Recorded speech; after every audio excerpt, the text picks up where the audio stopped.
Hey, everybody, Off the Mic Sports Network here. Another edition of Off the Top Rope. And we have, for the first time on record since NXT went to the CW, AEW has actually beaten NXT, which, if you do recall, I was like, hey, that's the first step in, getting back, hey, restoring the feeling, I guess we can say.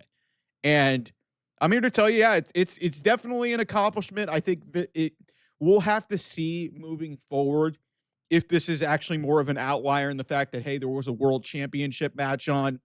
Interestingly enough, John Moxley and Samoa Joe was one of the highest rated segments on this show. Interesting that they were able to make that happen. I don't know if that's a reflection of John Moxley as a world champion or if it was just a world championship match. Here's what I will say. And some people may say, hey, Mike, maybe you said they should beat NXT. First of all, that was never the goal. The goal was always to compete with Raw and SmackDown, and they're so far off from that they're not even going to even sniff at that. So I will say this, and I will give respect where respect is due. Congratulations, AEW. You have been building momentum in some spots. Attendance was great for this show. I think it was close to 5,000. They were up from the last time they were in the Now Arena, which is just outside of Chicago. It's one of the venues that they've usually used as one of their staples. So I'll give credit where credit is due there in terms of, okay, congratulations. You beat NXT, a show that you should be beating on a regular basis. Guys, here's the perspective of why I'm kind of just laughing at some of these people who are saying, oh man, yay, we beat NXT. It's like, guys, I looked at the numbers at the quarter at this time. You had 200,000 more viewers. Where did all those people go? And what bothers me more than anything is people are so you don't want to reference the ratings when it's inconvenient and you want to go to Max. Now, hey, you barely beat NXT and now it's this big accomplishment. Like, that shouldn't be what you're striving for. You should be striving to be even better than that. And I think that the next step here is, let's see if they can sustain this momentum and this isn't just an outlier and they immediately fall behind NXT, because NXT's got a lot of problems. Among many, them being a developmental brand is being exposed. So much so that Joe Hendry is now being a TNA guy, is being used regularly on their show. And I think the main event of their premium live event, Battleground, coming up at the end of the month, is going to be Joe Hendry defending the TNA World Heavyweight Championship against Trick Williams. That's where NXT is. So if you're AEW, you should be blowing the third brand of WWE out of the water. And that's my big issue with this whole thing, is like, NXT has consistently, since here's the perspective that you guys need. The last time, this was the highest rated AEW Dynamite since September 25th of 2024. That was before NXT had launched on CW and gone away from USA. And I was 34 years old. I've been 35 for what are we going on? 7-8 months now?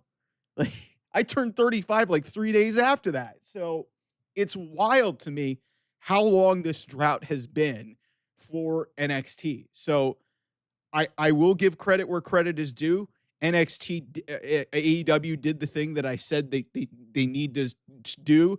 They now need to consistently do this on a week-to-week basis, because that should be the goal, at least for now, is to not only just beat NXT 1 week, beat them consistently, because they've been beating you for almost an entire calendar year. So congratulations, you beat them. Your ratings are starting to, get up.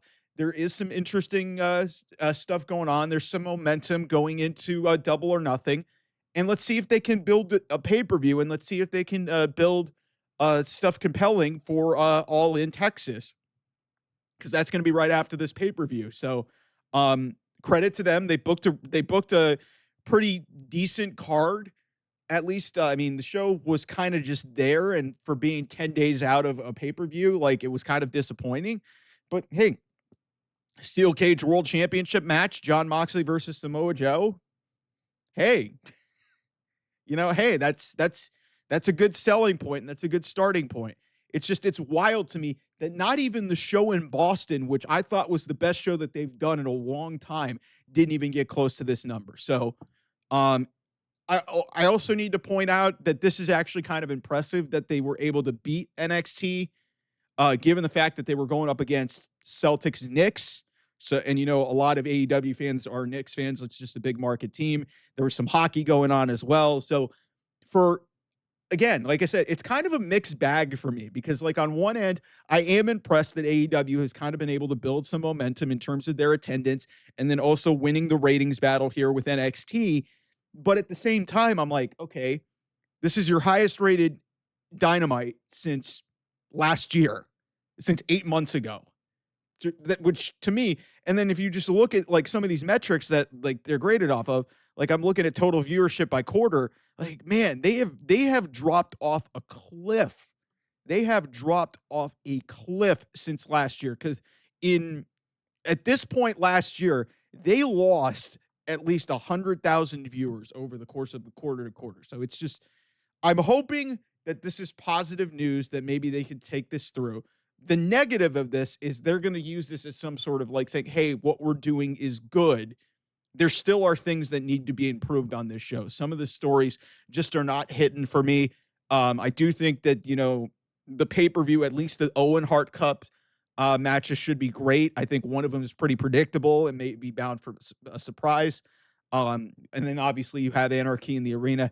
I've got to talk about Double or Nothing because, man, this show has fallen off significantly, and it's really disappointing to see the lack of effort that is being put into that. But again, big picture, a big note for AEW to finally beat the developmental show. But that being said, that never should have been your goal in the first place. You should be lapping this show. And the fact that you've been losing to them for months is a problem. So hopefully this is the first step in the right direction. We'll see next week if this is if this is one is an accident. What is it? One is an accident, two is a trend.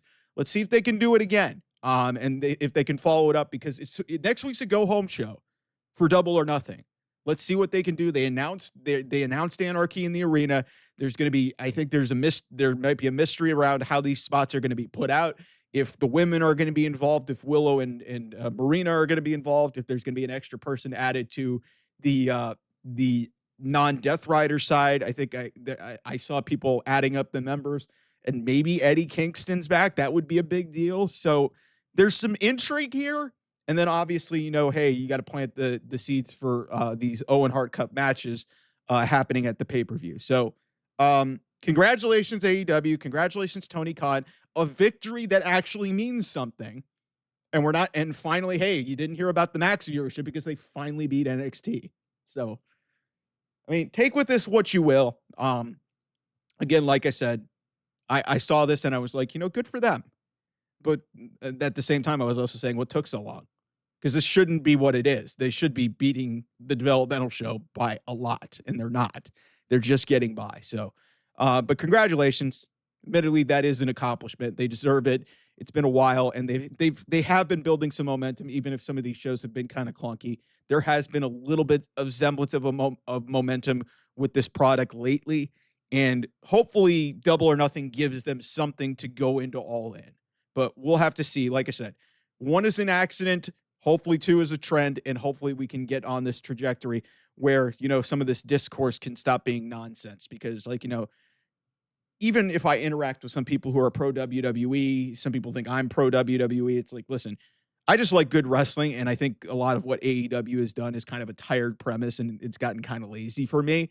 But, hey, clearly it's registering with some people. They had a, solid enough show that was booked, at least, and it was the world title match was booked out well in advance, so people knew that it was going to be on. So it was, like I said, good job. You did what you were supposed to do, but it shouldn't have taken this long to beat NXT on CW. Anyway, thanks so much for watching. I'll see you guys soon. Bye-bye.